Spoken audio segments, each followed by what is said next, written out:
You know, so many areas of American life have been in decline over the past 2+ years, and the oil and gas industry is certainly one of those areas. On a daily basis, Americans quite literally feel the impact that the Biden administration has had on oil and gas costs. Now, if that isn't bad enough, they've also attempted to further insert themselves into the day-to-day lives of Americans by waging an attack on home appliances. Joining us today is the man who knows more about these issues than almost anyone. He is the president of U.S. Oil and Gas, in addition to running an initiative with a fellow friend of AMAC, John Solomon, called Hands Off My Stove. Tim Stewart, welcome to Better for America, and thank you for joining me today.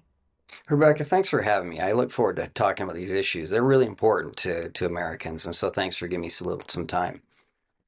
Excellent. Well, it's evident that the energy sector has been impacted since President Biden took office with the hard-earned energy independence achieved under President Donald J. Trump. That all came to an end. And our over 2 million AMAC members have witnessed the unfortunate repercussions of those policies.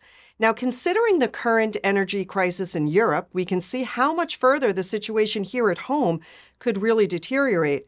What do you think are the underlying reasons for all of the changes that we've seen? Are they intentional? And what are the potential consequences of Biden's approach to domestic energy? Rebecca, it is very clear that this is intentional. It's intentional from day one.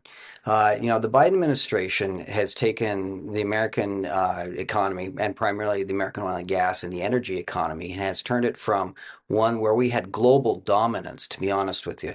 In January of 2021, the United States was the producer to which OPEC and the other oil and gas producers in the world responded to, and has taken us from that position in January 21 to now where we're rocking around and shaking the tin cup at the Saudis and saying, please give us a little bit more. It's really sad that we've been able to find ourselves in this situation when the U.S. oil and gas industry itself is so good at what we do. We're the best in the world, to be honest with you. The rest of the world sends their engineers here to learn how to do this. And so it's been very clear. Look, the administration was elected. The people who are behind the scenes on the administration, I can count on one hand the number who have oil and gas experience in their portfolio. The rest of them come from the think tank world and the activist world. And that's why you see this headlong rush into an unproven energy policy, which will ultimately cost everybody a lot more money. It's really unfortunate. But you see that in every single aspect of our life. Originally, we started off the day one was we'll cancel the Keystone XL pipeline and we'll suspend leases. And to your point, what you mentioned right before was they're now coming down very much into our personal lives and saying you can do this and you can't do that. And it's frightening the direction which we're going right now. And this extreme initiative really extends beyond the federal level. Many Americans are well aware of the issues plaguing major cities that are run by Democrat leadership. And it appears that leaders in San Francisco are looking to further involve themselves in the lives of private citizens, even reaching into their homes. According to reports, the San Francisco Bay Area plans to phase out natural gas-powered furnaces and water heaters starting in 2027, citing the goal of improving local air and public health. What are the direct consequences of enforcing this unrealistic migration to electric? Do we even have the infrastructure, especially in places like California with rolling summer blackouts and energy rationing? The reality, Rebecca, is no, we don't have the infrastructure in place, and it won't be in place for a long, long time. It's a two-pronged approach. And again, this goes to that fundamental philosophical anti-fossil fuel approach that the administration and then people behind the administration have, which is fossil fuel is the enemy in all forms. Natural gas is actually the one entity most responsible for reducing emissions. 60% of our emissions nationwide are responsible because we implemented natural gas in place of coal. We need an all of the above approach, but the reality is that natural gas is probably your best bridge fuel you'll ever get if you want to completely decarbonize. But it's a two-pronged approach. And so I would suggest your listeners need to be very careful to see what is actually happening. On one hand, they say, well, we're going to come after gas stoves. But on the other hand, what they say is, and we'll get people to focus on gas stoves. Meanwhile, we'll use the same approach that the Soros money used on DA, on local district attorneys, and they've gone in and they have worked with local elected officials to say, we need you to implement a natural gas ban on all new hookups, on all new buildings. And not then, and so it's not that just you won't be able to get a stove, but you won't have the fuel to actually to run the stove. And that's what's happening in California. The really interesting thing, Rebecca, that happened last week is the Ninth Circuit Court overturned Berkeley, California's ban on gas stove infrastructure. They said you can't do that. You don't have the authority to do that. Which gives me, it's encouraging to me because look, if you can win in Berkeley in the Ninth Circuit, which is the most notoriously liberal court there is, we can win across the country.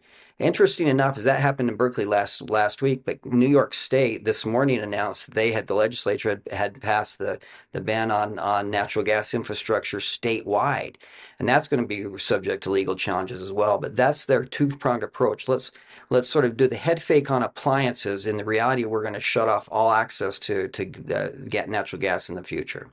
And that's what we're fighting right now. Unbelievable. I think from your Yeah. listeners, again, if I'm living on a fixed income, I don't have the ability to take to put a new $5,000 heat pump into my home if my furnace goes out. I would need to have access to repair and replace that, and that's what the administration is doing right now. And this is why I love the initiative, handsoffmystove.com. This states that the national movement to ban gas appliances is already underway, really educating the public, because before recently, most people probably had no idea about this, right? And extremists have gone to unimaginable lengths with their environmental agenda. Gas stoves is sort of the known word on the topic that gets people's attention, but there is obviously a deeper plan here. What is the end game you think that they hope to accomplish? I mean, truly, I think you just stated this or just a few moments ago, but essentially they are trying to pull one over on the American citizen, the average American citizen. Yeah, they really are. And this has been really interesting because Rebecca, I call it the sort of the church lady litmus test. Okay, I go to church on Sundays, and last summer, all the church ladies would come to me and complain about the price of gasoline. And because they know I work for the oil and gas industry, and I say, ladies, I'm doing my best. We're trying to bring down this price. Sometime in November, December, that switched. And that's when they started to say, they're not going to take away my gas furnace or my gas stove, are they?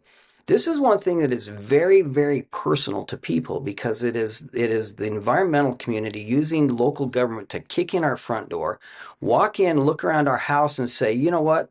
That appliance, that's not acceptable for me. I'm going to take that away from you.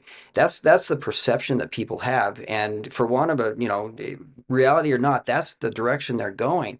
And it becomes very personal because the kitchen is where we raise our families. It's where we have our arguments. It's where we do all the stuff that we do. But that is this epicenter of our home. And I don't want my local government, I don't want an environmental group coming and telling me what I can and can't do in my own house. And that resonates with people. And so this Hands Off My Stove initiative, that's from the U.S. oil and gas perspective, we launched that, but we're sort of putting it out there as an option for people who don't work for our industry, but who want to figure out how to do something. And so what we're doing is we're helping marshal, we're gathering people from all across the country, and we're helping those local groups fight these local initiatives, and we'll be able to team people up. It'll be fun. It's a fun thing. We sort of joke about, let's keep the communists out of our kitchen, and we're going to do that, because it is a communist type thing where the government can control. If you think about their ability to control the grid, and if I'm not in compliance with what my local mayor may think or think not, they can easily shut off my electricity. That means I could freeze to death. That's ridiculous. We don't want that to happen. So we're giving people options to push back and push back hard. It'll be fun. But whether it's the push for, electric vehicles, global warming, or now the attempt to ban gas appliances, there certainly is no shortage of vehicles that the left plans to use to completely redefine American life for the worse. So in addition to your time as president of U.S. Oil and Gas and your role in this new initiative, you have also spent 30 years in Washington, D.C., and served as legislative director and chief of staff for the House Committee on Natural Resources.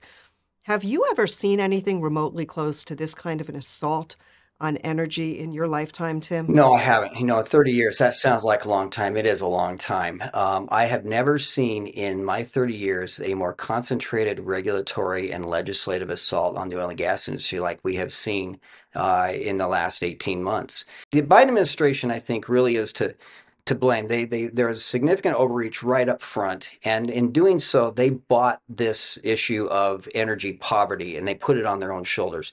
That is the biggest issue. We've been pushing back on them over and over and over again, which is your policies will push people into energy poverty. If I'm a senior living on a fixed income, there are some things I can't control in how I spend my budget, and there are some things I cannot control. One of those things I can't control is the price of energy, and that is something that I have to have. And the administration has been very slow and frankly unresponsive and uncaring in terms of what their policies are actually creating. And that has been one of the most frustrating things we've seen is it goes back to the church lady concept, which is I love these ladies and I really wish I could do more to help them, but I'm being squeezed by a regulatory regime which is frightening, to be honest with you. So there's lots we've still got to do. Disruptive technologies can also redefine the oil and gas industry. Are there any cutting edge innovations that have caught the USOGA's attention? And how might those technologies revolutionize the sector in the coming years? That is a really, really great question. I could talk at length about that, but our industry is so innovative. It's really interesting. I love to tell people about, if you're not to hold up our phones, that iPhone is roughly the same as it has been for the last 10 years, give or take. Okay. But the drilling technologies which my industry is using are radically different than it was 15 years ago when the iPhone was invented. That's just how it is. And we have incredible advancements in 4D seismic imaging where we can really identify where that resource is and have a minimal surface disturbance. We are moving into waterless fracking. We're electrifying our production fields to reduce emissions. And on the emissions side of things, which we get blamed an awful lot for, all the methane is going to create, the permafrost will forever be destroyed, et cetera. We're all going to die type thing. We have incredible methane capture technologies now that we didn't have 10 years ago because that's lost revenue for us. We want to be able to capture those emissions. And so we're really excited about where we're going. Again, the reality is there needs to be an awful lot of investment in what we do to continue on for us to be able to get there. And we can't do it if the regulatory environment is so constraining. But even worse, if Wall Street is being told by an administration, you have to completely debank the fossil fuel industry and make them go away so we can implement our new Green Deal. Yeah.